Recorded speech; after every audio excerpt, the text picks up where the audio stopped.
Hey, what's up everybody? This is Easy Speeds and Feeds. Today we'll be showing how to calculate speeds and feeds for milling. So let's get started. So, how to calculate speeds and feeds. And we have two milling formulas, one for RPM and one for inches per minute. And it's a pretty simple formula. And we'll just type in here half-inch end mill, and we're just going to pretend we have a half-inch end mill and want RPM and inch per minute for it. So RPM is surface footage times 3.82 divided by the diameter of the tool. So we'll type in 1,000 surface feet times 3.82.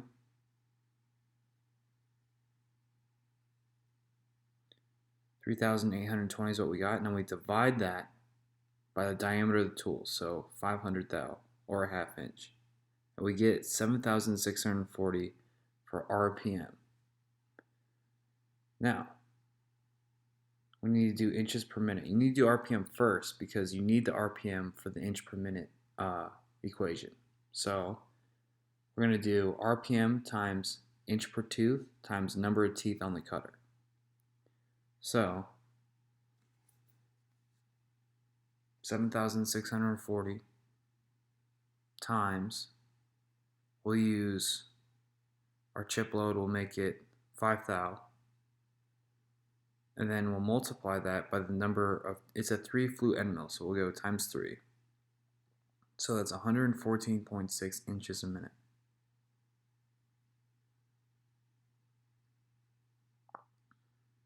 So usually you get your speeds and feeds from your tool manufacturer, your surface footage, and your chip load. So SFM and IPT, you can get that info from your tool manufacturer, or you can go to a website we built called easyspeedsandfeeds.com, and you can click on a material,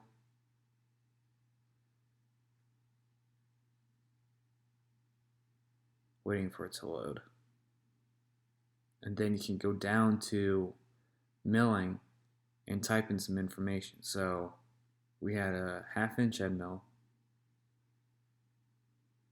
We're going 1,000.